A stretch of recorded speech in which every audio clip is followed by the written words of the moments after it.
الحمد لله نحمده ونستعينه ونستغفره ونعوذ بالله من شرور أنفسنا ومن سيئات أعمالنا من يهد الله فلا مضل له ومن يضلل فلا هادي له ونشهد أن لا إله إلا الله وحده لا شريك له ونشهد أن سيدنا وحبيبنا ومولانا محمدا عبده ورسوله الذي أرسله بالحق بشيرا ونذيرا وداعيا إلى الله بإذنه وسراجا منيرا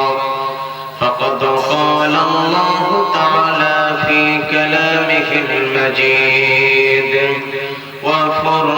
وفرقانه الحميد أعوذ بالله من الشيطان الرجيم بسم الله الرحمن الرحيم إن الله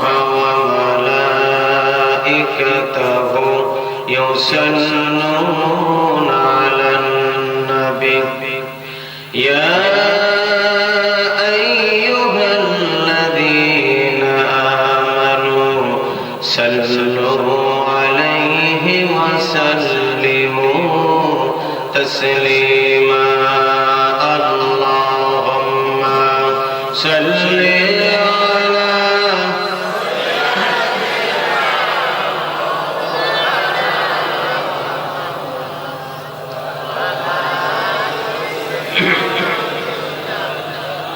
مولانا محمد প্রাণ খুলে সকলে পড়ুন বালাগাল উলা বিকামালিহি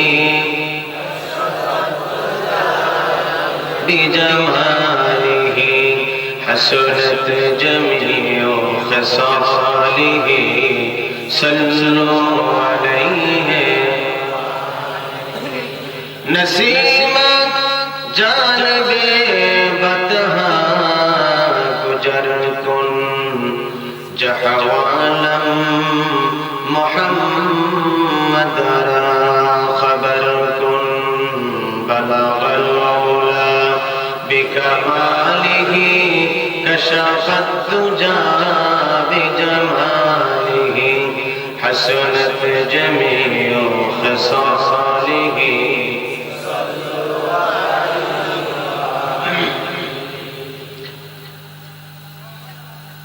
जनाब साहिब सदर पूर्व बारुयाखाली तफसीर कुरान মাহফিল পরিচালনা কমিটির উদ্যোগে আজকে নতুন বছরের প্রথম তারিখে 15তম তফসির কুরান মাহফিল হযরত উলামায়ে কেরাম উপস্থিত বিভিন্ন এলাকা থেকে আগত প্রাণপ্রিয় মুসলমান ভাইরা পর্দার আড়ালে সম্মানিতা মা এবং বোনেরা আসসালামু আলাইকুম ওয়া রাহমাতুল্লাহি ওয়া বারাকাতুহু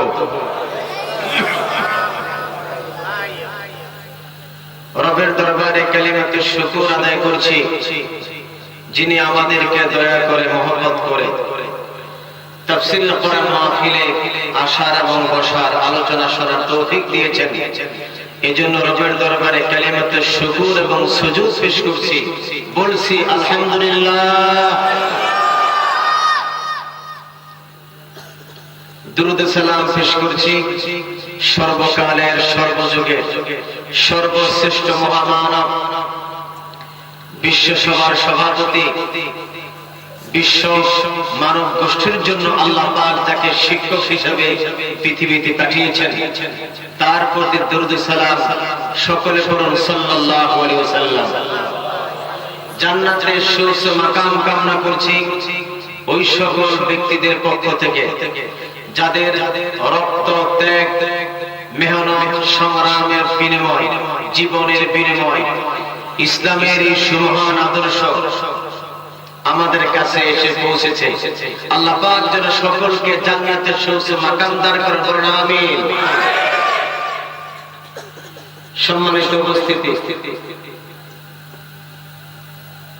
ইসলাম এসেছে আমাদের কাছে এমনি এমনি এসেছে, এমনি এমনি আসে না। যুগের পর যুগ, শতাব্দীর পর শতাব্দী, সহস্রাব্দীর পর সহস্রাব্দী ইসলামের এই সুমহান আদর্শ এসেছে অনেক ত্যাগ, কোরবানি, জীবন সংগ্রামের বিনিময়ে, শহীদের রক্তের বিনিময়ে ইসলাম আমাদের কাছে এসে পৌঁছেছে। ঠিক কিনা বলেন? সম্মানিত উপস্থিতি, আমি আপনাদের সামনে কোরআনে কারিমের অত্যন্ত পরিচিত সূরা, যেটা আমরা সকলেই জানি, সেই পরিচিত সূরা থেকে আমি কিছু আলোচনা করার চেষ্টা করব। আমার তৌফিক ইল্লা বিল্লাহ। এজন্য আসুন কোরআনে কারিম থেকে আলোচনা শুরু করার পূর্বে শয়তানের ওয়াসওয়াসা থেকে আমরা পানা চাই। সকলে পড়ুন, আউযু বিল্লাহি মিনাশ শাইতানির রাজীম, বিসমিল্লাহির রাহমানির রাহিম, ইয়াসিন ওয়াল কুরআনিল হাকীম, ইন্নাকা লামিনাল মুরসালিন। সাদাকাল্লাহুল আযীম। কোন সূরা তেলাওয়াত করলাম? পরিচিত কি না? সকলের কাছে পরিচিত। এবার আসুন তরজমায়। ইয়াসিন, এটা হচ্ছে হুরুফে মুকাত্তাআত। 29টি সূরার শুরুতে আল্লাহ রাব্বুল আলামিন এই ধরনের কিছু বিচ্ছিন্ন শব্দ, বিচ্ছিন্ন অক্ষর, হরফ ব্যবহার করেছেন, যার অর্থ কে ভালো জানে? আল্লাহই ভালো জানে। আল কোরআনিল হাকীম, বিজ্ঞানময় কোরআনের কসম, বিজ্ঞানময় কোরআনের কসম। ইন্নাকা লামিনাল মুরসালিন, নিশ্চয়ই হে রাসূল আপনি রাসূলগণের অন্তর্ভুক্ত। এটা হচ্ছে শাব্দিক তরজমা। এখন আসুন এই আয়াতে কারিমা নাজিলের শান নজুল কি, প্রেক্ষাপট কি। আমার পূর্বে আলোচনা করেছেন হযরত মাওলানা বশিরউদ্দিন ভাই, অত্যন্ত চমৎকার আলোচনা করেছেন, তাফসীর করেছেন কোরআন থেকে। এই সকল আলেমের দরকার আছে না নাই? আলোচনা করেছেন, কোরআন দিয়ে আলোচনা করেছেন, এরপর আলোচনা করেছেন হযরত মাওলানা সৈয়দ আহমদ সাহেব। পৃথিবীতে কোরআনে কারিমের আলোচনা চাইতে সর্বশ্রেষ্ঠ আলোচনা আছে কিছু? আর কিছু নেই। আসুন আয়াতে কারিমার শানে নজুল। শানে নজুল হচ্ছে বিশ্ব নবী মুহাম্মদ রাসূলুল্লাহ সাল্লাল্লাহু আলাইহি ওয়াসাল্লাম তিনি কাবা শরীফের ছায়ায় আরাম ফরমাচ্ছেন আর কোরআন কারীম থেকে তিনি তেলাওয়াত করতেছিলেন। উঁচু আওয়াজে মায়াবী কণ্ঠ নিয়ে বিশ্বনবী তেলাওয়াত করতেছেন। এমন একজন ব্যক্তি যার উপরে 30 পারা কোরআন নাযিল হয়েছে, স্বয়ং তিনি নিজেই কোরআন তেলাওয়াত করতেছেন। এই আওয়াজগুলো যখন কাফেররা শুনল, আওয়াজগুলো কাফেররা শুনে তিরস্কার শুরু করে দিল, বিরক্ত মনোভাব দেখালো। নবীজির কাছে তাড়াতাড়ি আসলো। এই অবস্থা দেখে আল্লাহ রাব্বুল আলামিন বরদাস্ত করে পারে নাই, সহ্য করতে পারে নাই। এই কাফেরদের চক্ষুকে আল্লাহ পাক সাথে সাথে অন্ধ করে দিলেন। জবানটাকে বন্ধ করে দিলেন এবং মারার জন্য যে হাত উত্তোলন করলেন আল্লাহ রাব্বুল আলামিন তাদের হাতগুলোকে বেকার বানায় দিলেন। এর প্রেক্ষিতে এবার ওই সমস্ত লোকগুলি নবীজির কাছে ক্ষমা প্রার্থনা করলেন, বললেন হে রাসূল আমাদের ভুল হয়ে গেছে, আপনি আমাদের আত্মীয়-স্বজন হন, অমুক হন তমুক হন। আত্মীয়তার পরিচয় পেশ করা হলো। বিশ্ব নবী মায়ের নবী দোয়া করলেন, ক্ষমা করে দিলেন। আল্লাহ রাব্বুল আলামিন সেই প্রেক্ষাপটকে সামনে রেখে সূরা ইয়াসিনের প্রথম থেকে শুরু করে 10 নম্বর আয়াত পর্যন্ত আল্লাহ পাক নাযিল করে দিলেন। আমার বন্ধুগণ, যে লোকগুলি বিশ্ব নবীর কণ্ঠকে স্তব্ধ করতে চেয়েছিল ওই লোকগুলি বর্তমান সমাজে আছে না নাই?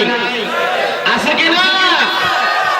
যারা নবীজির নবুয়তের চেরাগকে বন্ধ করতে চেয়েছিল, কোরআনে কারিমের আওয়াজকে যারা বন্ধ করতে চেয়েছিল, ওখানে শেষ হয়ে গেছে এমনটা নয়।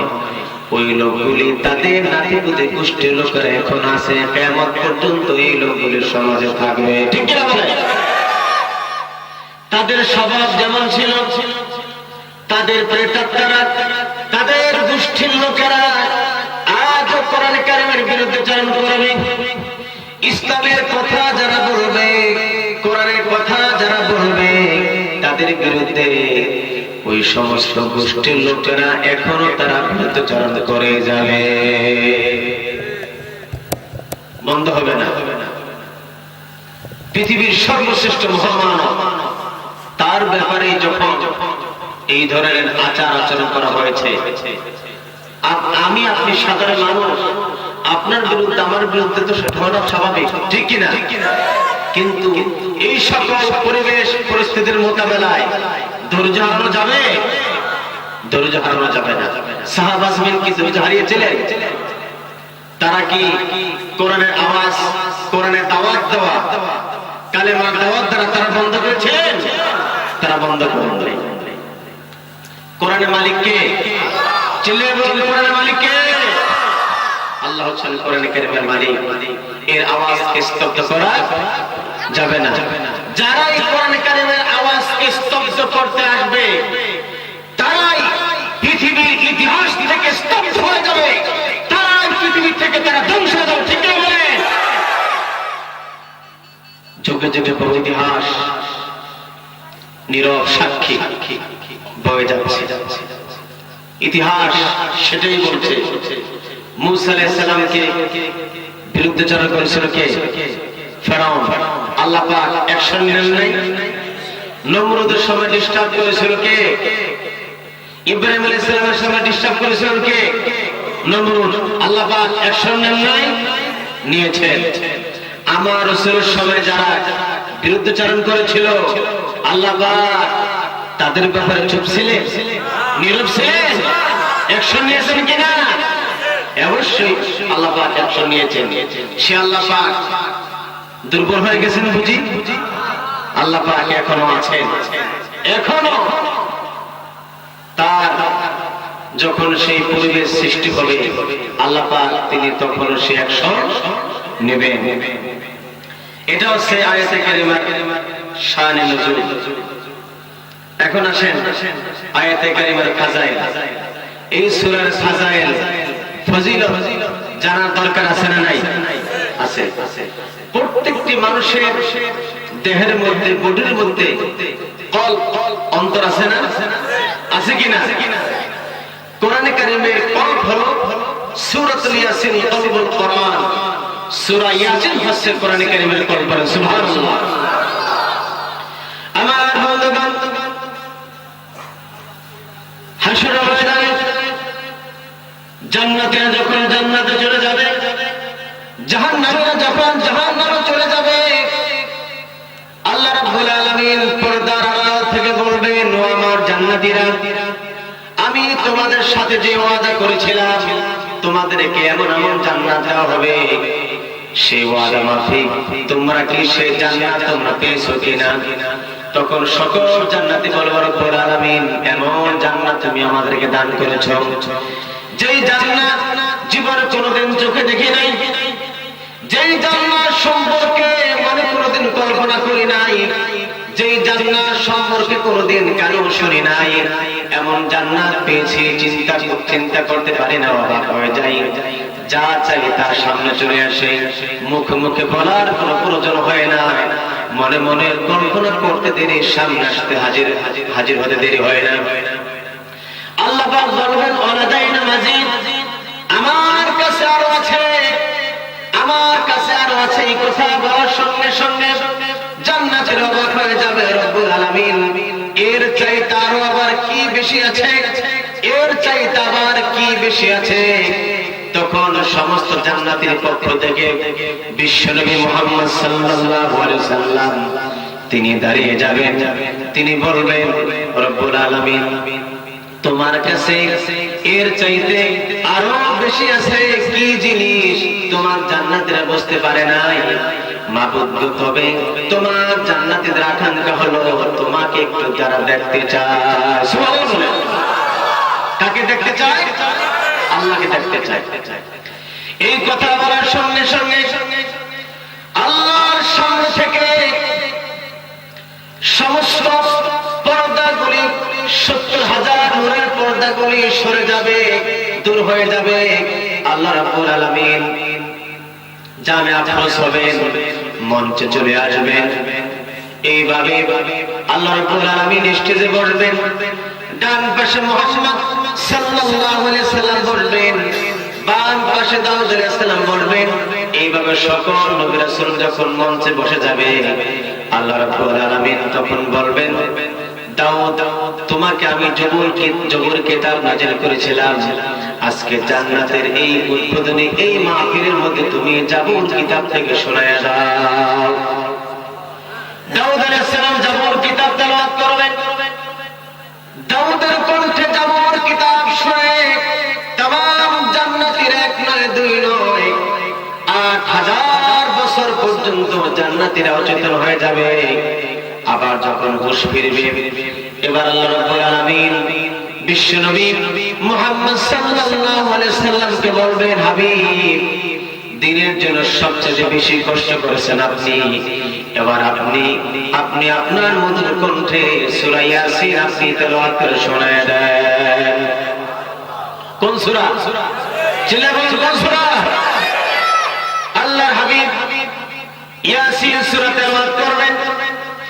ইয়াসিন সূরা তেলাওয়াত শুনে বিশ্বনবীর কণ্ঠ শুনে तमाम জান্নাতের এক নয় দুই নয় 8 লক্ষ বছর পর্যন্ত তারা অচেতন হয়ে যাবে, বেহুশ হয়ে থাকবে বিশ্বনবীর কণ্ঠ শুনে।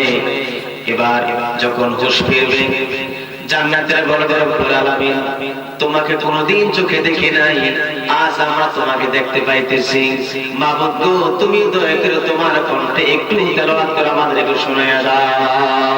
সুবহানাল্লাহ। আল্লাহ রাব্বুল আলামিন তখন কোরআনে কারীমের জাতীয় সঙ্গীত আর রহমান সূরা তাফসীরে মাঝারের মধ্যে এসেছে, জাতীয় সঙ্গীত বলা হয় আর রহমান সূরাকে। কোরআনে কারীমের জাতীয় সঙ্গীত আর রহমান সূরা আল্লাহ পাক স্বয়ং তেলাওয়াত করবেন। আল্লাহ রাব্বুল আলামিনের কণ্ঠ শুনে तमाम জান্নাতের এক নয় দুই নয় 8 কোটি বছর পর্যন্ত तमाम জান্নাতের অচেতন হয়ে থাকবে। সুবহানাল্লাহ। সকলে পড়ুন ইয়াসিন ওয়াল কুরআনিল হাকীম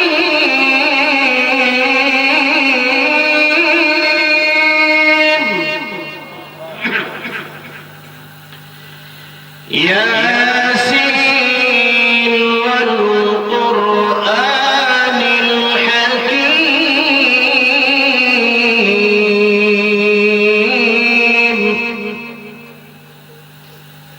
বিশ্বনবী সূরা ইয়াসিন তেলাওয়াত করবেন। কোন সূরা? সেই জান্নাতের অনুষ্ঠানের মধ্যে আল্লাহ পাক আমাদেরকে শামিল হওয়ার তৌফিক দান করুন, বলে আমিন। আমরা কি চাই না সেই জান্নাতের অনুষ্ঠানের মধ্যে শামিল হতে চাই কিনা? কারা কারা চাই? দোয়া উঁচু করে দেখ আল্লাহকে। আল্লাহ পাক আমাদের সকলকে কবুল করুন, বলে আমিন।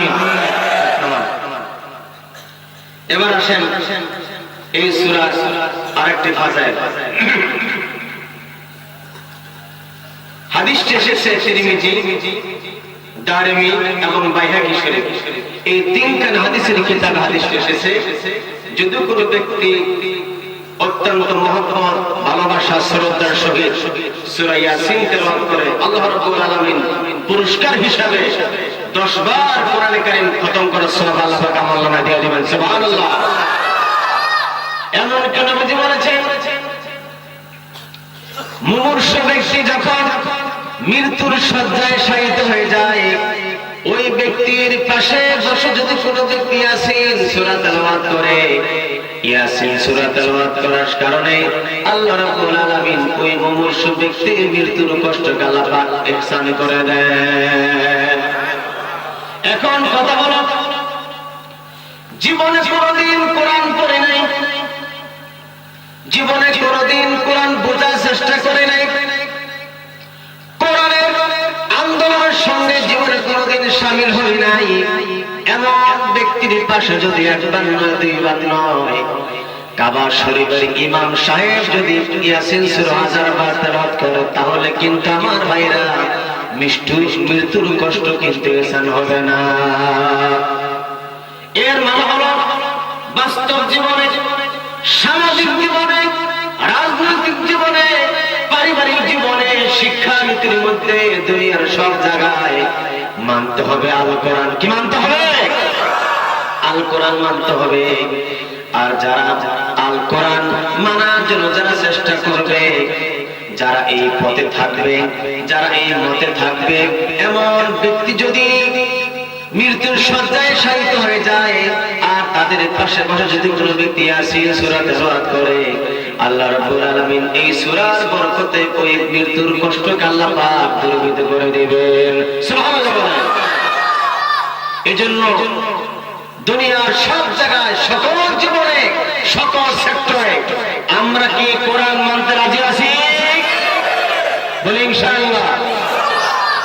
কোরআনে কারীম শুধু গতানুগতিক কোন ধর্মীয় কিতাব নয়, Tripitaka, Mahabharata, New Testament, Old Testament, এইভাবে গতানুগতিক কোন কিতাব, ধর্মগ্রন্থ কোরআনে কারীম নয়।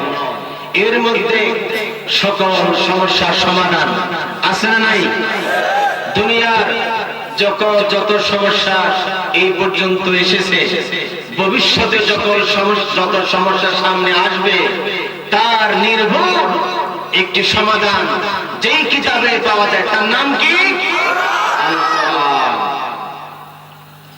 এবার আসেন ইয়াসিনের ব্যাখ্যায়।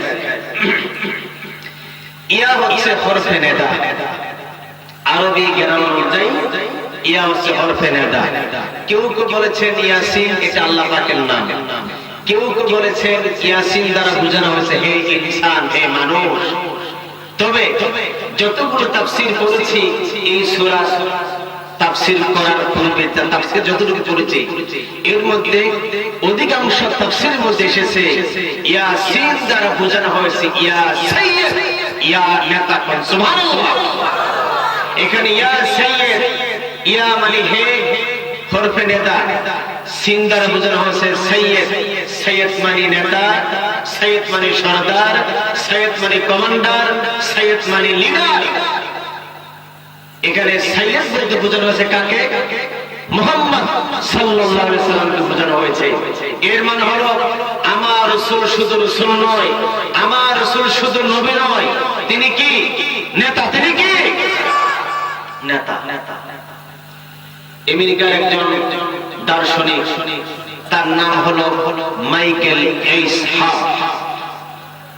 এই মাইকেল এইচ হার্ট তিনি এই পৃথিবীর, তার চিন্তা চেতনা থেকে, তার বুদ্ধি থেকে, জ্ঞান থেকে পৃথিবীর 100 সাহিত্যিক, বুদ্ধিজীবী, পণ্ডিত, রাষ্ট্রনায়ক, এইভাবে 100 দার্শনিক বৈজ্ঞানিকের নাম তিনি লিপিবদ্ধ করেছেন। অবাক হওয়ার বিষয় হচ্ছে এর মধ্যে 1 নম্বরে লেখা হয়েছে মুহাম্মদ সাল্লাল্লাহু আলাইহি ওয়াসাল্লামের নাম। এবার খ্রিস্টান মাইকেল এইচ হার্টকে খ্রিস্টানরা প্রশ্ন করল, শোনো মাইকেল এইচ হার্ট, তুমি আমাদের ধর্মের লোক হয়ে, তুমি একজন বাইবেলের পণ্ডিত হয়ে তুমি কেন 100 দার্শনিক পণ্ডিত রাষ্ট্রনায়ক নামের মধ্যে তুমি কেন 1 নম্বরে মুহাম্মাদের নাম লেখলা? এবার মাইকেল এই সাইড জবাব দিল, শোনো পৃথিবীর খ্রিস্টানেরা, আমি 1 নম্বর মুহাম্মাদের নাম লেখলাম, 2 নম্বর থেকে শুরু করে 100 পর্যন্ত যেই 99 জন ব্যক্তির নাম লেখলাম, এই 99 জন ব্যক্তি হলো জীবনের তার যে কোনো একটা দিক থেকে তার সফল কামিয়াবি। আর 1 নম্বরে যার নাম লেখলাম তিনি জীবনের সব জায়গায় সব দিক থেকে কামিয়াবি। এরপরে তিনি মন্তব্য করলেন, খ্রিস্টান প্রশ্ন করল, মাইকেল বিশ্বনবী সম্পর্কে তুমি একটি সেন্টেন্সের মধ্যে আমাদেরকে শুনায় দাও, তার ব্যাপারে তোমার মতামত কি? মাইকেল বললেন, মুহাম্মদ সাল্লাল্লাহু আলাইহি ওয়াসাল্লাম হলো the best father, the best grandfather, the best commander, the best teacher, the best scientist, the best president, the best man in the world, Prophet Muhammad sallallahu alaihi wasallam. Allahu Akbar. Michael বলল, মুহাম্মদ সাল্লাল্লাহু আলাইহি ওয়াসাল্লাম তিনি হচ্ছেন একজন আদর্শ স্বামী। আল্লাহু আকবার। তিনি একজন আদর্শ বাবা, তিনি একজন আদর্শ রাষ্ট্রনায়ক, তিনি একজন আদর্শ নানা, তিনি একজন আদর্শ কমান্ডার শিপ সেনাপতি, তিনি একজন পৃথিবীর সমস্ত শ্রেষ্ঠ মানুষ। সুবহানাল্লাহ। এই কথা মাইকেল গোটা বিশ্ব পৃথিবীকে জানিয়ে দিলেন, মুহাম্মদ সাল্লাল্লাহু আলাইহি ওয়াসাল্লাম শুধু একজন নবী নয়, রাসূল নয়, তিনি সকল দিক থেকে পৃথিবীর সমস্ত মানুষের সর্বশ্রেষ্ঠ মহামানব। এজন্য আল্লাহ রাব্বুল আলামিন সূরা ইয়াসিনের মধ্যে শুরুতে ইয়াসিন বলে সম্বোধন করেছেন, হে সাইয়্যিদ, হে নেতা, হে কমান্ডার। আদম আলাইহিস সালাম হচ্ছে আবুল বাশার। আদম আলাইহিস সালাম কি? আবুল বাশার। তিনি হচ্ছেন সমস্ত সৃষ্টিকুলের মধ্যে তিনি হচ্ছেন আদম হল আবুল বাশার, আর মুহাম্মদ সাল্লাল্লাহু আলাইহি ওয়াসাল্লাম হলেন সমস্ত মানব জাতির সরদার। সুবহানাল্লাহ। আদম হচ্ছেন সমস্ত সৃষ্টিকুলের পিতা, আর নবীজি হচ্ছেন সমস্ত সৃষ্টিকুলের নেতা। সুবহানাল্লাহ। এজন্য মুসলমান জীবনের মুমিন জীবনের সর্বশ্রেষ্ঠ স্লোগান নারে তাকবীর, আল্লাহু আকবার বলার সঙ্গে সঙ্গে বলার পরে মুসলমান জীবনের সর্বশ্রেষ্ঠ স্লোগান হলো আমার নেতা তোমার নেতা বিশ্বনবী মুস্তাফা। ঠিক না?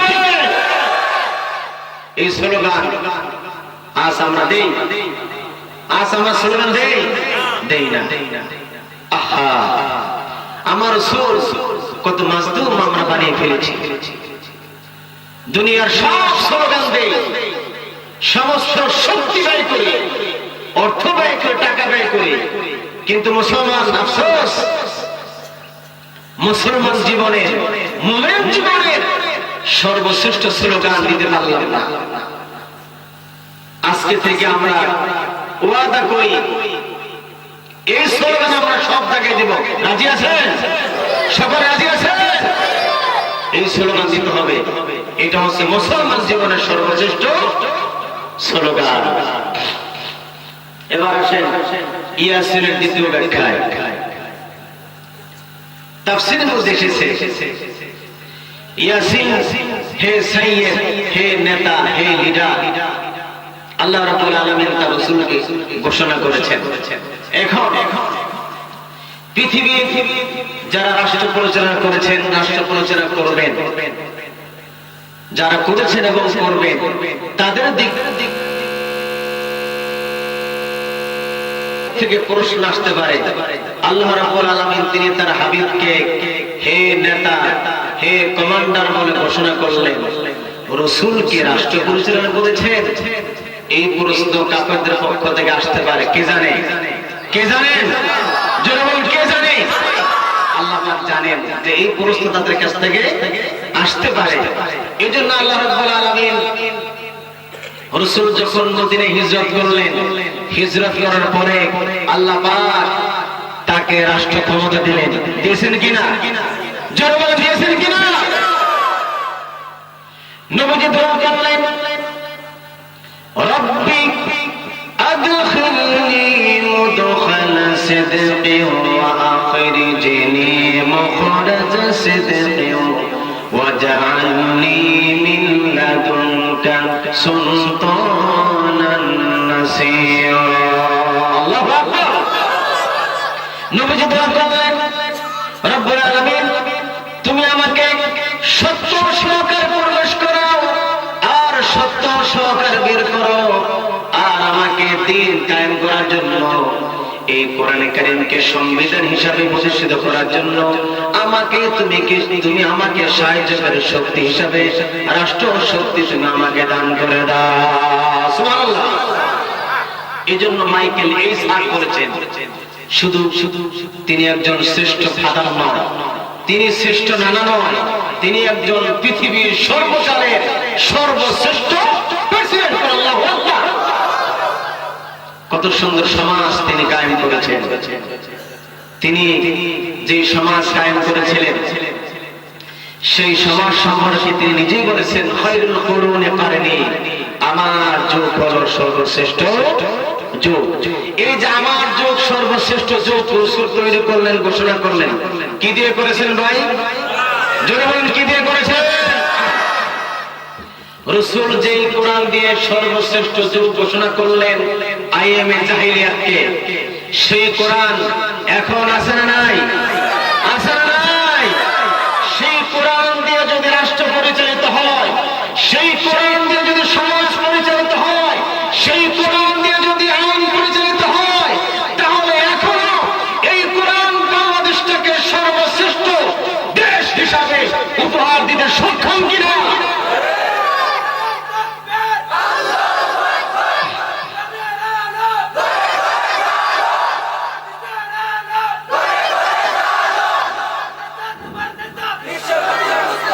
আমার বন্ধুগণ, এটাই হচ্ছে আমাদের স্লোগান, ঠিক না?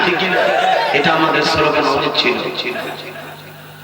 আমার বন্ধুগণ, এরপরে তৃতীয় প্রশ্ন এসেছে, রাসূলকে আল্লাহ রাব্বুল আলামিন ইয়া সাইয়্যিদ বলে ঘোষণা করলেন, সর্বশ্রেষ্ঠ আসনে তিনি তাকে আদিষ্ঠিত করেছেন। বিজ্ঞান মহাশূন্য সফর করেছে, মঙ্গল গ্রহ সফর করেছে। আল্লাহ পাক জানেন যেই সকল বিজ্ঞান চাঁদে সফর করেছে, মহাশূন্য সফর করেছে, ওই সকল বিজ্ঞান মুসলমানদেরকে প্রশ্ন করবে পরবর্তী সময়। আমরা চাঁদে ভ্রমণ করেছি, মহাশূন্য সফর করেছি, তোমাদের রাসূলকে কোরআন কারীমের মধ্যে সাইয়্যিদ বলে ঘোষণা করা হয়েছে, তোমাদের রাসূল কি চাঁদে ভ্রমণ করেছে? তোমার রাসূল কি মহাশূন্য ভ্রমণ করেছে? এই প্রশ্ন পৃথিবীর বিজ্ঞানীরা মুসলমানদেরকে করবে। এই প্রশ্নের জবাব যাতে করে মুসলমান দিতে পারে, এজন্য আল্লাহ রাব্বুল আলামিন ১৫০০ বছর আগে শুধু চাঁদ নয়, মঙ্গল গ্রহ নয়, ৭ আসমান পাড়ি দিয়ে, সিদরাতুল মুনতাহা পাড়ি দিয়ে, যেখানে বিজ্ঞান কোনদিন কল্পনা করতে পারে নাই, সে আরশে আজিম পর্যন্ত আল্লাহ রাব্বুল আলামিন তার রাসূলকে ভ্রমণ করেছেন, ঠিক কিনা বলেন? বিজ্ঞান যেন এই সকল প্রশ্ন যেন করতে না পারে। আমার ভাইরা, এই কোরআন কারীম দিয়ে রাসূল করিম সাল্লাল্লাহু আলাইহি সাল্লাম এমন একটি সমাজ তৈরি করলেন, একটি জীবন ব্যবস্থা তৈরি করলেন, চালু করলেন, যে সমাজ দিয়ে, যে কোরআন দিয়ে আবু বকর, ওমর, ওসমান, আলী, তালহা, জুবাইর, আসহাব আজমাইন, আশারে মুবাশশিরিন দুনিয়াতে থাকা অবস্থায় জান্নাতের সুসংবাদ পেয়েছেন। এমন লোক তৈরি হয়েছে কিসের মাধ্যমে ভাই?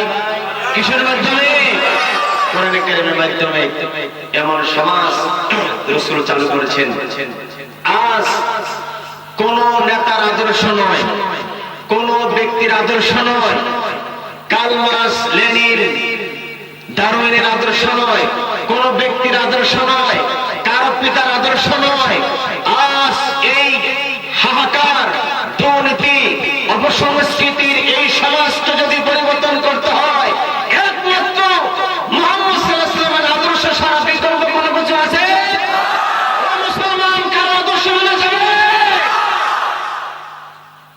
আদর্শ মানা যাবে না। কারো আদর্শে শান্তি আসতে পারে না। আমরা দেখেছি পৃথিবী দেখেছে কোন ব্যক্তির মত দিয়ে রাষ্ট্র পরিচালিত হলে পরে সেখানে শান্তি আসতে পারে না, আসার কথাই। কারণ মানুষ সৃষ্টি করেছেন কে? জমিনের মালিক কে? মানুষের মালিক কে?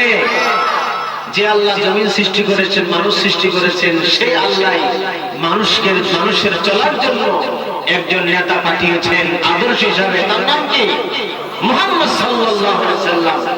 আর একটি সংবিধান দিয়েছেন, সংবিধানের নাম কি? কোরআনে কারীম। এটা আমাদের সংবিধান, এটা আমার স্বাধীনতার গ্যারান্টি, এটা আমার বেঁচে থাকার গ্যারান্টি, এটা আমার পরকালের মুক্তি। আমার বন্ধুগণ,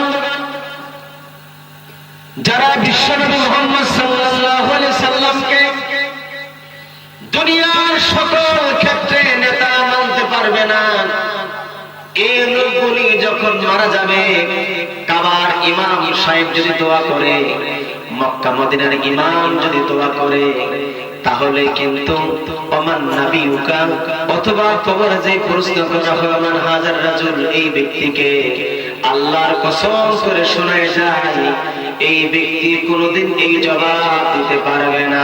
ঠিক কি না বলেন? কারণ তোমার আদর্শের মধ্যে নবীজির আদর্শ নাই, তোমার রাষ্ট্র পরিচালনার মধ্যে নবীজির আদর্শ নাই, তোমার আইনের মধ্যে নবীজির আদর্শ নাই, তোমার শিক্ষানীতির মধ্যে নবীজির আদর্শ নাই, তোমার চলাফেরার মধ্যে নবীজির আদর্শ নাই, তোমার বক্তৃতার মধ্যে, তোমার স্লোগানের মধ্যে আদর্শ নবীজির নাই। এখন তুমি যদি ইন্তেকাল করে মারা যাও, পৃথিবীর সমস্ত আলেম ঐক্যবদ্ধ হয়ে দোয়া করলো কোনো কাজে আসবে না। কাজে আসবে? যখন প্রশ্ন করা হবে মান নাবিউকা, তোমার নবীকে, অথবা আমান হাজার রাজুল, এই ব্যক্তির সম্পর্কে তোমার মন্তব্য কি, ধারণা কি, এই প্রশ্ন করার সঙ্গে সঙ্গে ওই ব্যক্তি বলবে মা আদ্রি লা আদ্রি, আমি কিছুই জানি না, আমি কিছুই বলতে পারি না। কারণ এই ব্যক্তি জন্ম থেকে শুরু করে মৃত্যু পর্যন্ত রাজনীতি, শিক্ষানীতি, আইন নীতি, পররাষ্ট্রনীতি, বঙ্গভবন, গণভবন, সেক্রেটারিয়েট, পার্লামেন্ট, দুনিয়ার কোন জায়গায় রাসূলকে সে নেতা মানতে পারে না। ঠিক কি না বলে? এখন তোমার জন্য যদি সবাই মিলে দোয়া করে, দোয়া কোনো কাজে আসবে? কোনো কাজে আসবে না। এই ইয়াসিন সূরা যদি হাজার বা লক্ষবার খতম করে দোয়া করে, কোনো কাজে আসবে? কোনো কাজে আসবে না। আমার বন্ধুগণ, এই পৃথিবীর মধ্যে সবচেয়ে একটি মাজলুম কিতাব আল কোরআন। এই মাজলুম কিতাব আল কোরআনকে আমরা বানিয়েছি, মুসলমান বানিয়েছে। ঠিক কিনা বলেন? মুসলমান আজ কোরআন কারীমকে যেভাবে মূল্যায়ন করার কথা ছিল, ঠিক সেইভাবে মুসলমান কোরআন কারীমকে মূল্যায়ন করে না। শুধুমাত্র মৃত্যুবরণ করলে কোরআন খতম হবে, 10 জন, 20 জন, 50 জন আলেম হাফেজ কোরআন এসে কোরআন খতম করবে, এটা কি কোরআনের উদ্দেশ্য? এটা উদ্দেশ্য না, এটা উদ্দেশ্য নয়।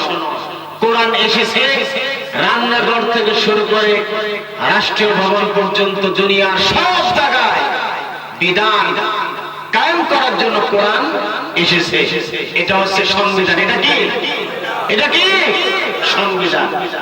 আল্লাহ রাব্বুল আলামিন রাসূলকে কেন পাঠিয়েছেন সেই জবাব আল্লাহ পাক নিজেই দিচ্ছেন। আল্লাহ বলছেন, হুয়াল্লাযী আরসালা রাসূলাহু বিল হুদা ওয়া দীনিল হক লিইয়ুযহিরাহু আলাদ দীনি কুল্লি ওয়া কাফা বিল্লাহি শাহীদা।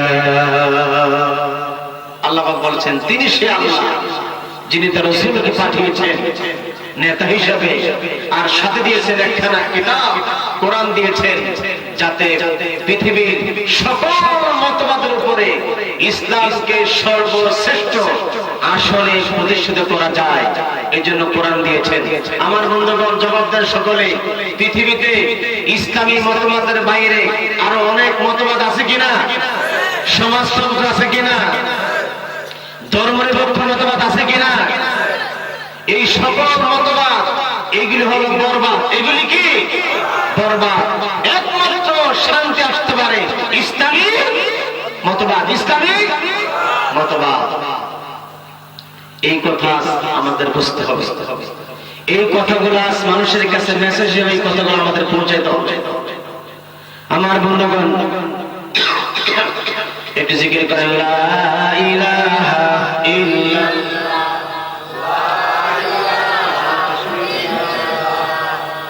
লা ইলাহা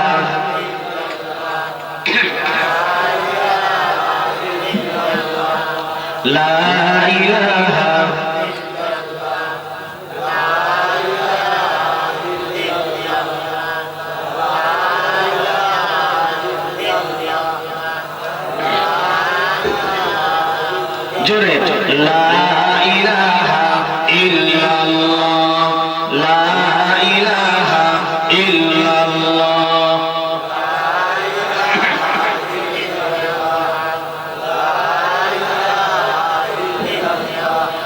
লা ইলাহা ইল্লাল্লাহ মুহাম্মাদুর রাসূলুল্লাহ।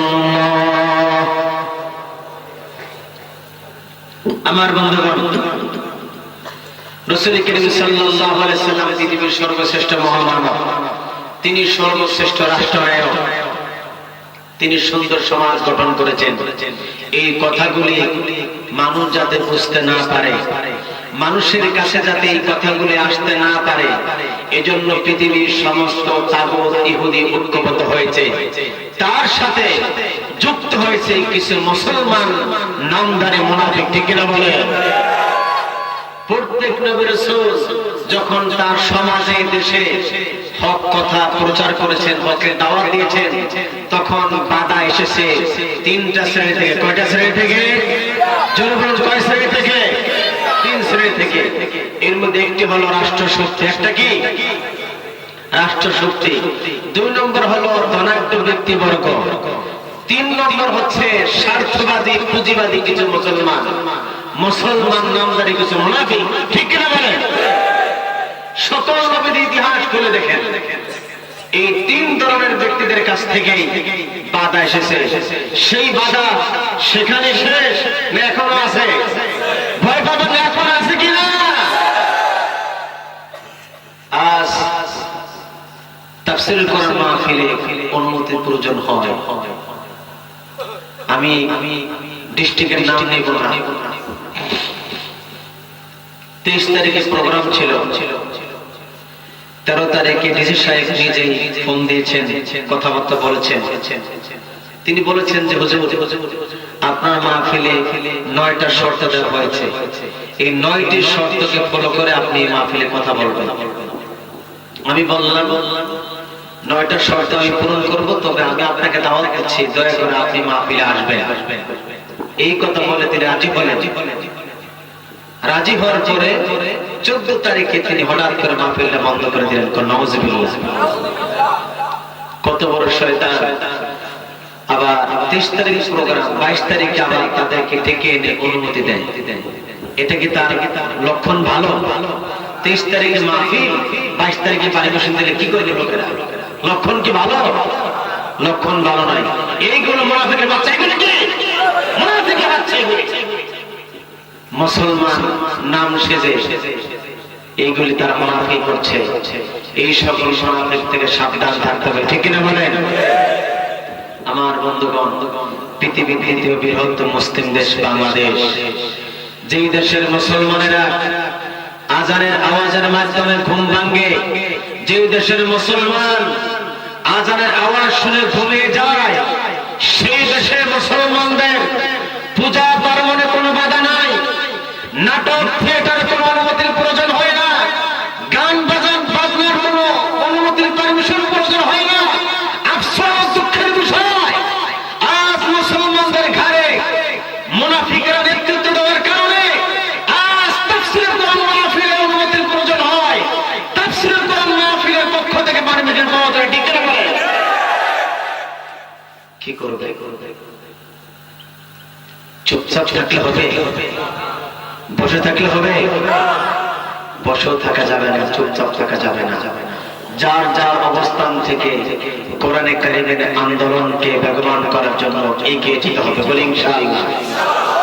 সকলকে এই এগিয়ে যাওয়ার দল মত নির্বিশেষে সকলকে, এই কোরআন কি কোন বিশেষ দলের, কোরআন কি বিশেষ গোষ্ঠীর, কোরআন কি শুধু মুসলমানদের? এটা হচ্ছে হুদাল্লিন নাস। এটা কি হুদাল্লিন নাস। আর আমার রাসূল হচ্ছেন সমস্ত সৃষ্টিকুলের জন্য রহমত, ঠিক কিনা? আল্লাহ হচ্ছেন রব্বুল আলামিন, রাসূল হচ্ছেন রাহমাতাল লিল আলামিন। রাসূল সকলে, কোরআনে কারীম সকলে। কিন্তু আফসোস, এই ধরনের কথাবার্তা বললেই বলে যে হুজুর রাজনীতি করে। আপনারা এখানে বলেন সবাই তো একেবারে বুঝেন না তা না। যেই কথাগুলো বললাম রাজনীতি কোনো আলোচনা করেছি? কোরআন থেকে কথাগুলো বলেছি না? আমার রাসূল লাউ খাওয়া সুন্নাত, মিষ্টি খাওয়া সুন্নাত, এটা যেমন সুন্নাত, রাসূল রাষ্ট্রপতি ছিলেন, প্রেসিডেন্ট ছিলেন, এটাও তেমন সুন্নাত, ঠিক কি না বলেন? এটাও সুন্নাত। এই কথাগুলো যখন বলবে তখন বলা হবে রাজনীতি। কিন্তু এই সকল কোন ফুৎকার দিয়ে, এই সকল কোন চাপাবাজি করে কোন কাজে আসবে? কাজে আসবে না। কারণ এই আওয়াজটা কার?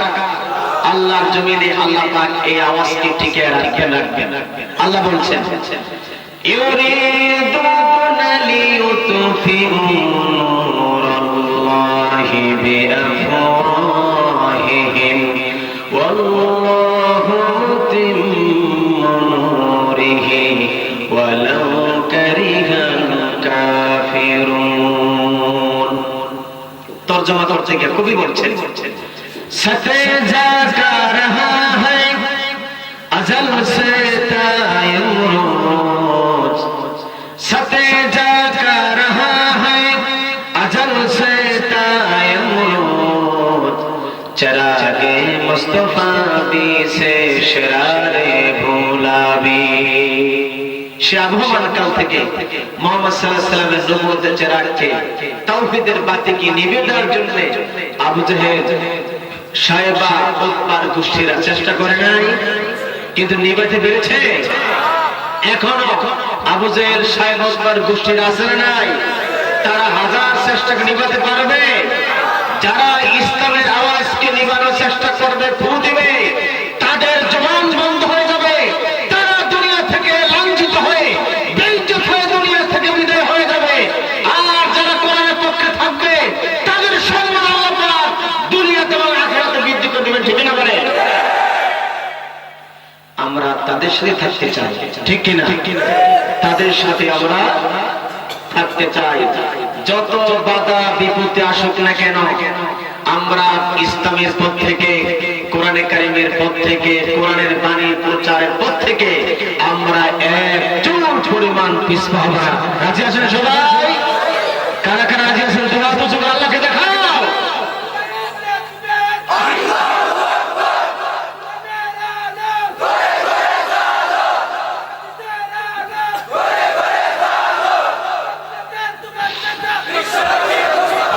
হাত নামান। যেহেতু সকলে ওয়াদা করেছেন কোরআনে কারিমের সাথে থাকবেন, কোরআন দিয়ে এই দুর্নীতি, শোষণ, সন্ত্রাস যুক্ত এই বাংলাদেশ দুর্নীতি মুক্ত, শোষণ মুক্ত, সন্ত্রাস মুক্ত, জঙ্গিবাদ মুক্ত যদি করতে চায়, তাহলে কোরআনের আইন ছাড়া বিকল্প কিছু আছে? কারো বাবার আদর্শে, কারো বিশেষ কোন ব্যক্তির আদর্শে দেশ পরিচালিত হলে দেশে শান্তি আসবে? শান্তি আসবে একমাত্র কার আদর্শ মানলে? কার আদর্শ মানলে শান্তি আসবে? আল্লাহ আইন এবং রাসূল কারীম সাল্লাল্লাহু আলাইহি ওয়াসাল্লামের আদর্শ দিয়ে দেশে শান্তি আসবে। এর ছাড়া বিকল্প কোন পথ আছে? বিকল্প কোন পথ নেই। আজ দেখেন বাংলাদেশে তাফসীর কোরআন মাহফিল বন্ধ হয়ে যায়, আর ইউরোপ, আমেরিকার দিকে লক্ষ্য করে তাকায় দেখেন, ওই সকল দেশে দৈনিক শত শত নয়, হাজার হাজার খ্রিস্টান, বৌদ্ধ, অমুসলিম ইসলাম গ্রহণ করছে। আলহামদুলিল্লাহ বলে। পৃথিবীতে মুসলমানদের যে জয়গান আমরা লক্ষ্য করতে পাচ্ছি, দেখতে পাচ্ছি, সেদিন বেশি দূরে নয়, এই বাংলাদেশ হবে আল কোরআনের বাংলাদেশ, এই পৃথিবী হবে আল কোরআনের পৃথিবী। এজন্য মন ঘাবড়ে গেলে চলবে না, বাতিল শক্তিকে ভয় পেলে চলবে? বাতিল শক্তিকে আমরা ভয় পাই? আমরা মুসলমান, আমরা কি? ও মুসলমান চিল্লাবে, আমরা কি? আমরা মুসলমান, আমাদের পরিচয় মুসলমান। আমাদের পরিচয় কি? মুসলমান। আমাদের পরিচয় বাঙালি নয়। দেশ হিসেবে আমরা কি? বাংলাদেশী। বাঙালি না, দেশ হিসেবে আমাদের পরিচয় কি? বাংলাদেশী। আর আমাদের আসল পরিচয় কি? আমরা মুসলমান। এটা আমাদের পরিচয়। আমরা বাতিল শক্তিকে ভয় পাই না। বাতিলকে আমরা ভয় পাই? বাতিল শক্তি দেখতে খুব শক্তিমান দেখা যায়, আসল কি? দুর্বল। আসল কি? দুর্বল। কবি বলছেন, বাতিল সে দেখনে ওয়ালি আয়া আসমান হি हम, बातिल से देखने वाले आया आसमान ही हम, मैं सबर कर चुका है तो इम्तिहा हमारा। এই পৃথিবী একবার নয়, শতবার নয়, হাজারবার টেস্ট করেছে। মুসলমান জীবন দিতে জানে, মুসলমান শহীদ হতে জানে, কিন্তু মুসলমান বাতিলের সামনে মাথা নত করতে জানে। ঠিক কিনা বলে? আমরা তো সেই মুসলমান, যেই মুসলমান আদর্শ দিয়ে, ইমানের শক্তি দিয়ে, কোরআনের জ্ঞান দিয়ে, কোরআনের শাসন দিয়ে দেশের পর দেশ, জনপদের পর জনপদ দখল করেছে। কোন যুদ্ধের প্রয়োজন হয় না, কোন অস্ত্রের প্রয়োজন হয় না। ঠিক কিনা বলে? আমাদের তো রয়েছে সেই গৌরব উজ্জ্বল ইতিহাস। আজ আমরা কোরআন কারীম থেকে দূরে চলে গিয়েছি। রাসূল করিম সাল্লাল্লাহু আলাইহি ওয়াসাল্লামকে শুধুমাত্র আমরা একজন নবী এবং রাসূল হিসেবে মেনেছি, যার কারণে আজ মুসলমানদের উপরে এই গজব। মুসলমান যদি রাসূলকে নবী রাসূলের পাশাপাশি আদর্শ একজন রাষ্ট্রনায়ক হিসাবে তা মুসলমান যদি গ্রহণ করতে পারত, দুনিয়া সব জায়গায় তার আদর্শ, তার মধ্যে যদি দেশ পরিচালনা যদি মুসলমান করতে পারত, তাহলে এই দেশটা সোনার বাংলাদেশ হয়ে যেত। ঠিক কিনা বলেন? শুধু সোনার বাংলাদেশ গর্ব, এই কথা মুখে বলতে হবে না। সোনার বাংলাদেশ গড়তে হলে আসতে হবে কার কাছে? আসতে হবে মুসলমান। কার কাছে আসতে হবে? কোরআন কারীমের কাছে আসতে হবে যদি সোনার বাংলাদেশ গঠন করতে হয়। এছাড়া বিকল্প কোনো পথ আমাদের নেই। আর কোন পথ আমাদের সামনে খোলা আছে? আর আমাদের কোনো পথ খোলা নাই। আর সোনার বাংলাদেশ এমনি হয়ে যাবে। কবি বলছেন, কি মোহাম্মদ সে ওফা তूने तू हम तेरे से, की मोहम्मद से वफा तूने तू हम तेरे से, क्या जब क्या चीज है लौनो कलम तेरे से। শুনো বাংলাদেশের মুসলমান, দুনিয়ার সব জায়গায় তুমি যদি বিশ্বনবীর আদর্শ মানতে পারো, গ্রহণ করতে পারো, শুধু আরশ কুরসি নয়, লৌহ কলম নয়, গোটা তামাম পৃথিবী আল্লাহ পাক তোমার জন্য করে দিবে। সুবহানাল্লাহ। সব মুসলমানদের হাতে আবার চলে আসবে বলে ইনশাআল্লাহ তাআলা। আমিরুল মুমিনিন খলিফাতুল মুসলিমিন ওমর তামাম পৃথিবীর অর্ধেকটা পৃথিবীর শাসন করেন নাই? করছে কিনা? তামাম পৃথিবীর অর্ধেকটা পৃথিবীর শাসন তিনি করেছেন। আদর্শ ছিল কার? আদর্শ ছিল ভাই কোরআন কারীমের আদর্শ দিয়ে তিনি দেশ শাসন করেছেন। একটু সোনার পৃথিবী উপহার দিয়েছেন। এত সুন্দর দেশ তিনি কায়েম করেছেন। পৃথিবীর সমস্ত রাষ্ট্রনায়ক একত্র হলেও ওমরের 1 সেকেন্ডের রাষ্ট্র পরিচালনা করার মতো সেই যোগ্যতা দক্ষতা পৃথিবীর কেউ আর করতে পারবে না। কত সুন্দর কথা, কত সুন্দর জবাবদিহিতা ছিল তার মনের মধ্যে। ফোরাত নদীর তীরে যদি একটি কুকুর না খেয়ে মারা যায়, তাহলে আল্লাহর আদালতে আমি ওমরকে আসামি করতে হবে। বলেন সুবহানাল্লাহ। কি জবাবদিহিতা ছিল, কি অনুভূতি ছিল। আজ মুসলমান শাসকের পেট ভরে আর পকেট ভরে, মানুষ না খায়া মরে, ঠিক কিনা? আজ মুসলমান শাসকের পেট ভরে আর পকেট ভরে, মুসলমান না খায়া মরে। এ থেকে উত্তরণ পেতে হলে কোরআন কারীমের বিকল্প আর কোনো কিছু আছে? আর বিকল্প কোনো কিছু নেই। সম্মানিত দর্শক, আমাকে আরেকটি টাস্ক দেওয়া হয়েছিল, যেহেতু রাসূল করিম সাল্লাল্লাহু আলাইহি ওয়াসাল্লাম হচ্ছেন তিনি তামাম পৃথিবীর সকল দিক থেকে সর্বশ্রেষ্ঠ মহামানব, তিনি হচ্ছেন সাইয়্যিদ। মুসলমানদের একমাত্র নেতাকে মুহাম্মদ সাল্লাল্লাহু আলাইহি ওয়াসাল্লাম, তিনি হচ্ছেন মুসলমানদের একমাত্র নেতা। তিনি স্বামীর আদর্শ ছিলেন, তিনি বাবার আদর্শ ছিলেন। আজ মেয়ে হওয়ার কারণে অনেক মেয়ের বাবাকে গালি দেওয়া হয়, অনেক মেয়ের পিতাকে গালি দেওয়া হয়। মেয়ে হওয়ার কারণে অনেক স্বামী পরা কপালিয়া তারা তাদের স্ত্রীর দিকে তালাক দিতেছে। এমন ঘটনা আছে না নাই? বহু এমন ঘটনা আছে। আমার রাসূল বলেছেন আমি হলাম মেয়ের বাবা, আমি হলাম মেয়ের বাবা। রাসূল বলেন না আমি ছেলেদের পিতা। রাসূল কি বলেছেন? আমি মেয়ের বাবা। যে ব্যক্তি মেয়ের বাবাকে গালি দিল, সে যেন আজ রাসূলকে গালি দিল। এই বিষয়গুলো আমাদের চিন্তা করতে হবে। রাসূল বলেছেন যার 3টা মেয়ে, কয়টা মেয়ে? যার 3টা মেয়ে আছে, এই 3টা মেয়েকে বরণ পোষণ করলো, ইসলামী মোতাবেক পরিচালিত করলো। মুফতি মুহাদ্দিস আলেম হওয়ার দরকার নাই, ইসলামী মোতাবেক পরিচালিত করলো, গঠন করলো, ভালো পাত্র থেকে বিবাহ দিল।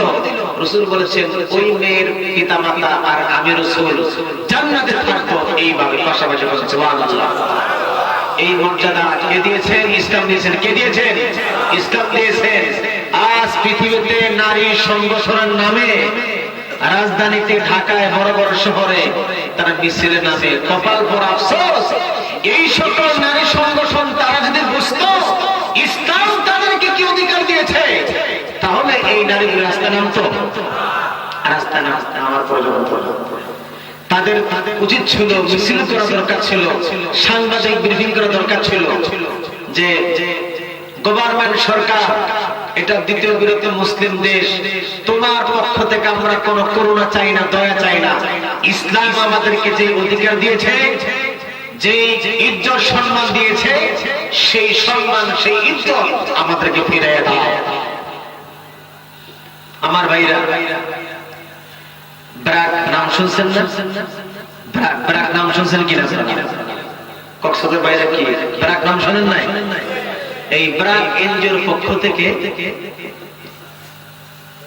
ইসলাম, নারীর মর্যাদা ও মূল্যায়ন একটা সেমিনারের আয়োজন তারা করেছে। সেখানে অনেক পন্থী, ডানপন্থী আছে, বামপন্থীও আছে। এখানে একটা কথা বলে রাখি,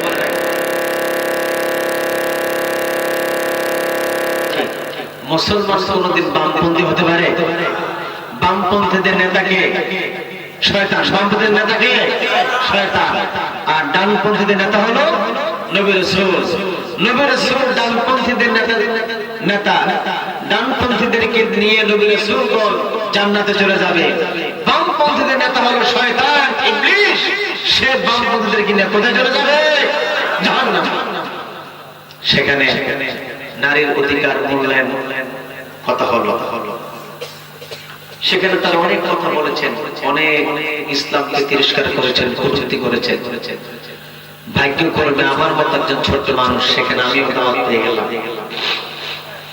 আমি চিন্তা করলাম এই সকল সুম্মুন বুকমুন উমিয়ুন ফাহুম লা ইয়ারজুন, এই বোকা বধির অন্ধ কানা খোরা লুলা ওদের কাছে ইসলামের দলিল পেশ করলে কোনো কাজে আসবে না। ওদেরকে বুঝাইতে হবে যুক্তি দিয়ে। কি দিয়ে? যুক্তি দিয়ে ওদেরকে বুঝাইতে হবে। তখন আমি তাদেরকে বললাম, আপনারা অনেক কথা বলেছেন, এবার আমি একটু কথা বলি, সময় তো হবে 5 মিনিট।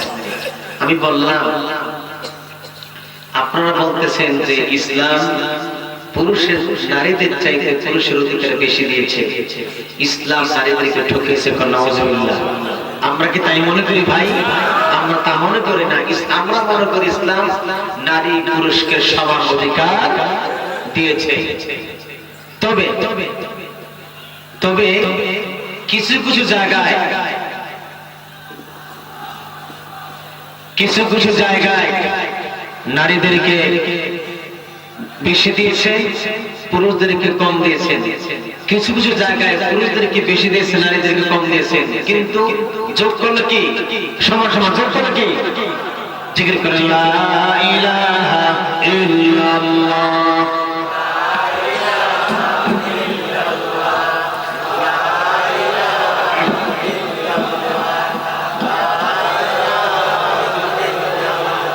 লা ইলাহা ইল্লাল্লাহ।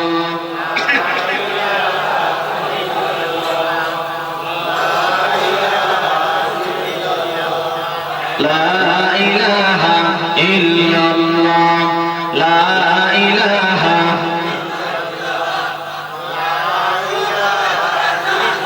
লা ইলাহা ইল্লাল্লাহ। লা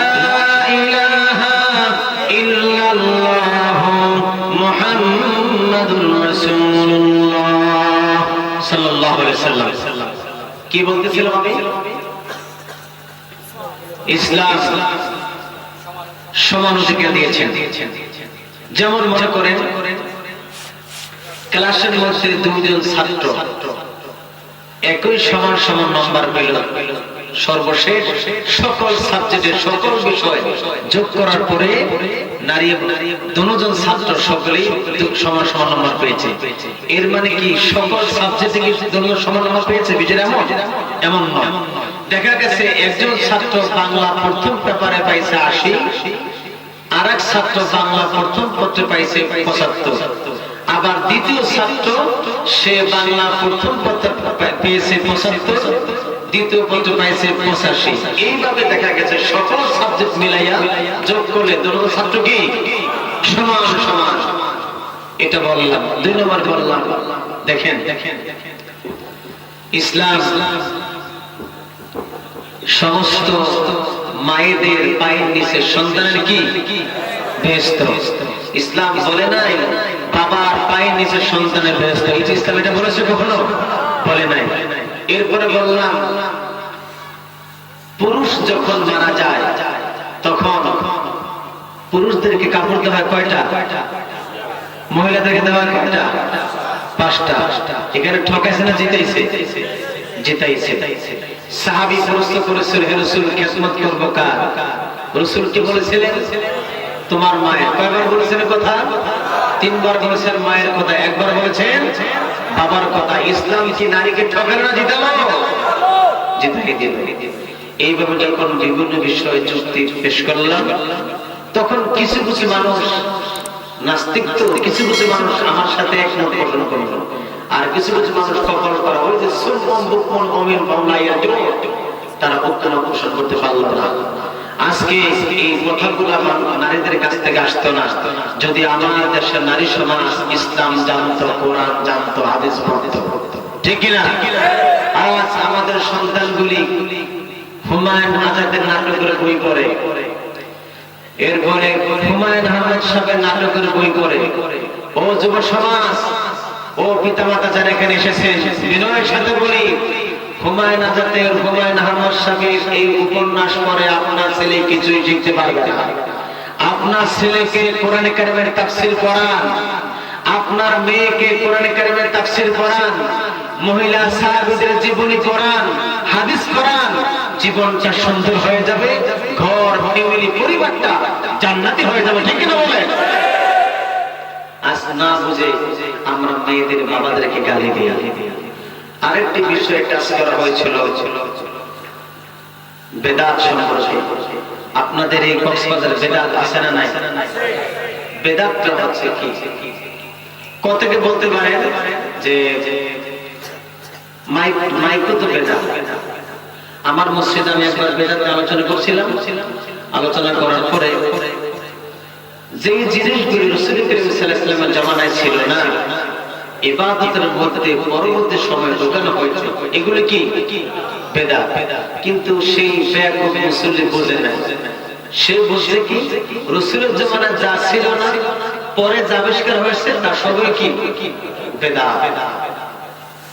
এবার সে আমাকে প্রশ্ন করলো যে হুজুর, আজকে আপনি বেদাত সম্পর্কে কথা বলেছেন, মাইক তো বেদাত, এরপরে মাইকের তার এগুলি বেদাত, স্ট্যান্ড বেদাত, বাতি বেদাত, বিল্ডিং ইট ইমারত এগুলি সবই কি বেদাত। এবার আমি বললাম এগুলি বেদাত কেন? তিনি বললেন এই বিষয়গুলো রাসূলের জামানায় ছিল না, এখন আবিষ্কার হয়েছে, এই জন্য বেদাত। আমি বললাম আপনার ফতোয়া অনুযায়ী রাসূলের জামানায় মাইক ছিল না, বিল্ডিং ছিল না, ইট ছিল না, মাইক্রোফোন ছিল না, মেশিন ছিল না, এইগুলি এখন আছে, সেই হিসাবে যদি বেদাত হয় তাহলে আপনার ফতোয়া অনুযায়ী রাসূলের জামানায় আপনি ছিলেন না, আপনি বেদাত। আপনার বাবা ছিল না, আপনার বাবাও বেদাত। আপনার দাদা ছিল, আপনার দাদাও বেদাত। ঠিক কি বলেন? এবার তিনি বললেন আসলে বেদাতটা কি? আমি বললাম আপনি তো বোঝেন না, এজন্য আপনি নিজে বেদাত হয়ে গেছেন।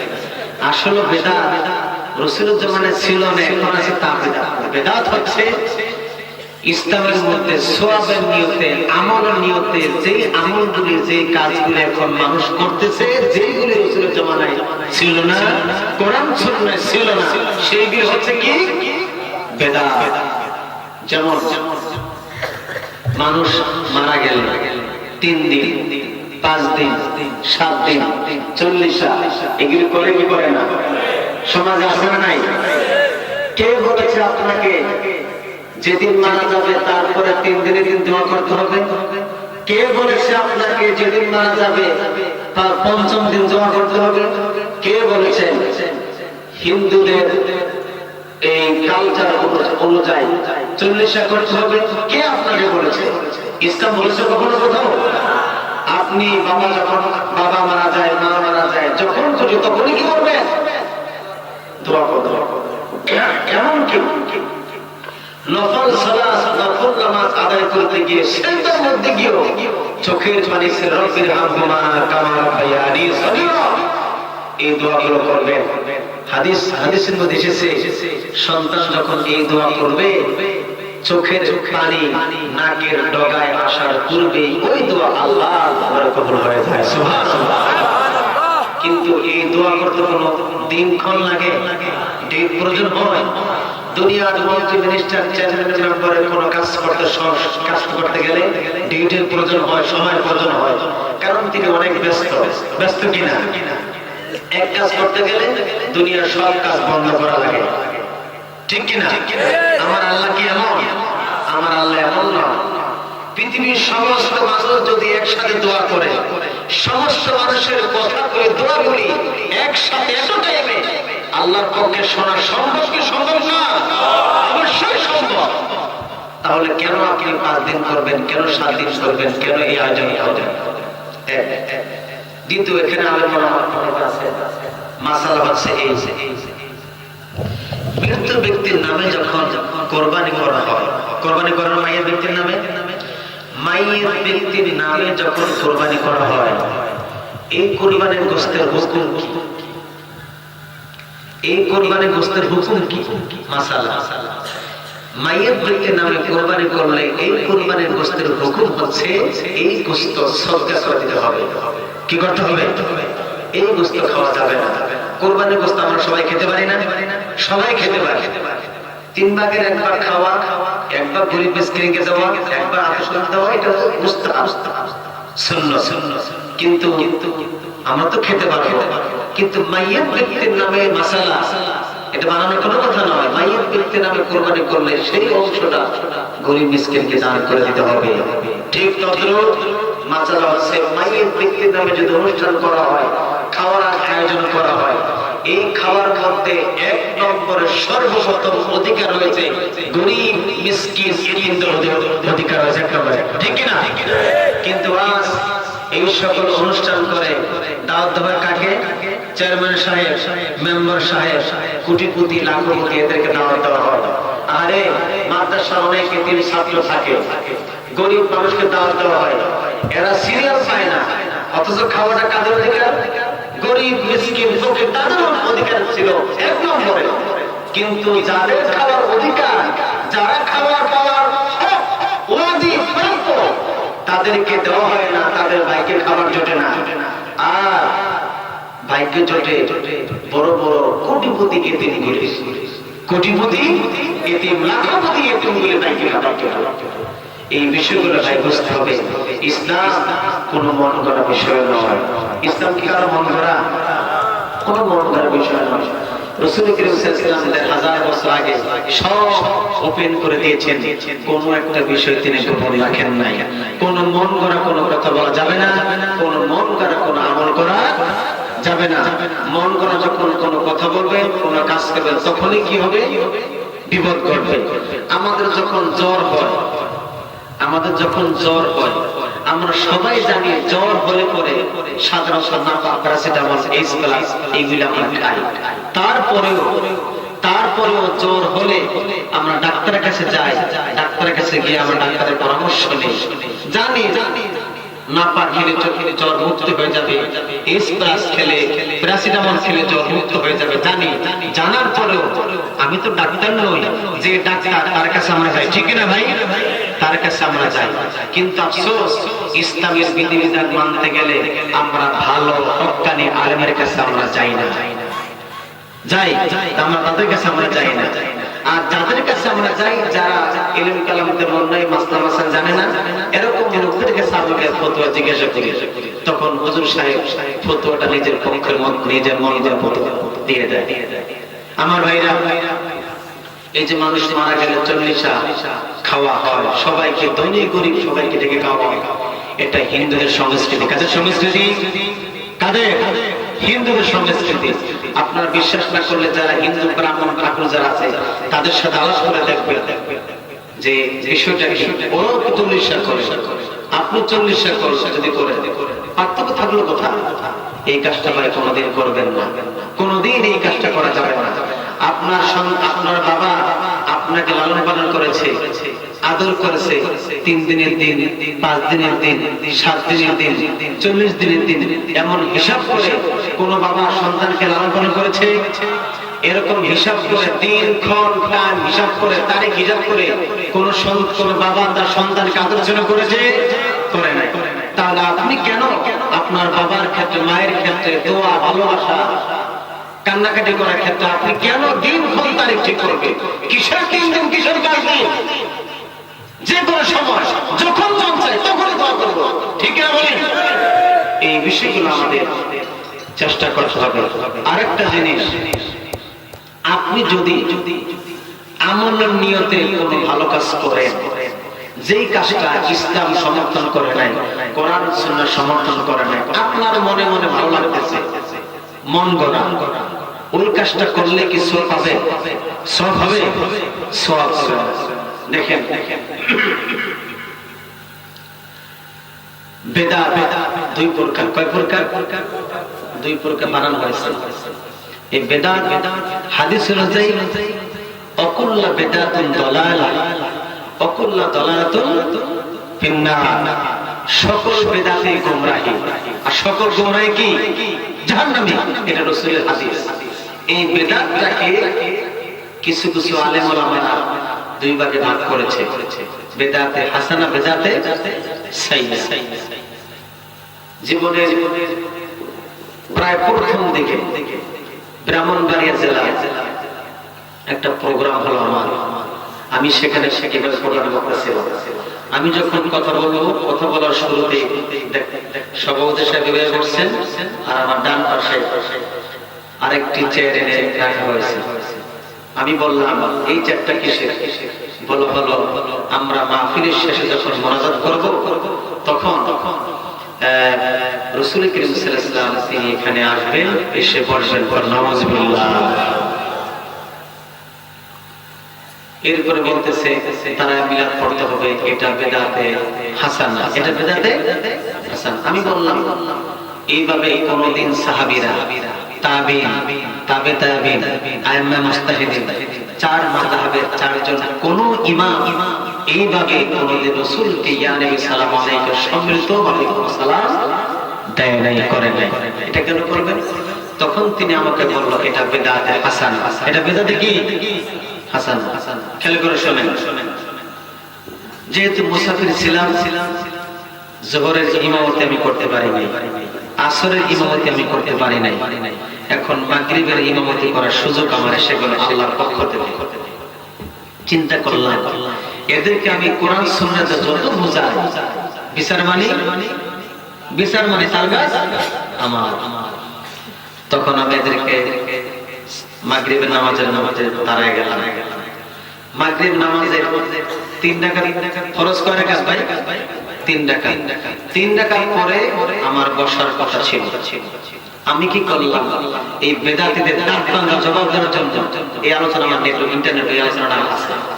আমি কি করলাম? দাঁড়ায় গেলাম। দাঁড়ায় যাওয়ার পরে পিছন থেকে বলছে আল্লাহু আকবার। মনে মনে দুধ লোকমা নিয়ে এবার দ্বিতীয়বার আল্লাহু আকবার। আমি কোন লোক মানছি না, আমি চুপচাপ সূরা ফাতিহা পড়তেছি, নামাজ আমি অগ্রসর হচ্ছি। এক বেকুব কি করছে, নামাজ ছাড়িয়ে দেয়, বলে হুজুর আপনার নামাজ ভুল হয়েছে, আপনি এক রাকাত বেশি পড়তেছেন।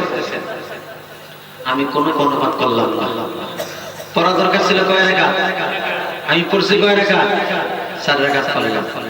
এবার 4 রাকাত পরে আমি সালাম ফিরালাম, ডানে বামে সালাম ফিরালাম, ডানে বামে সালাম ফিরাইয়া এবার ওই সভাপতি সাহেব যিনি আগের দিন বেদাতে হাসানা বলে আমার সাথে তর্ক করলো, সেই সভাপতি সাহেব বলল হুজুর আপনি নামাজ 1 রাকাত বেশি পড়ছেন।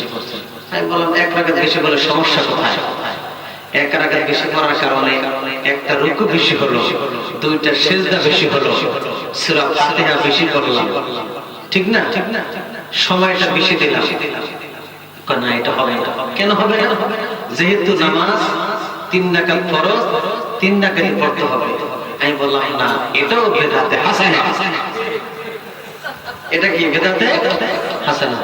এবার তিনি বললেন না এটা তো বেদাতে হাসানা, এটা হয় না, এটা মানতে পারে না। আমি বললাম এখানে যদি বেদাতে হাসানা আপনি মানতে না পারেন নামাজের মধ্যে, তাহলে নামাজের বাহিরেও কোন আমলে বেদাতে হাসানা বলে নতুন কোন নিয়ম নীতি ইসলামের মধ্যে ঢোকানোর সুযোগ নেই। আলহামদুলিল্লাহ ওই পীর সাহেব এই একটা সাইজ মাইলের কারণে ওই পীর সাহেব সেদিন বেদাতকে ছাড়তে বাধ্য হয়েছে। আমার ভাইরা, এই সকল বেদাত থেকে আমাদের মুক্ত থাকতে হবে। আল্লাহ পাক আমাদের সবাইকে তৌফিক দান করুন, আমিন।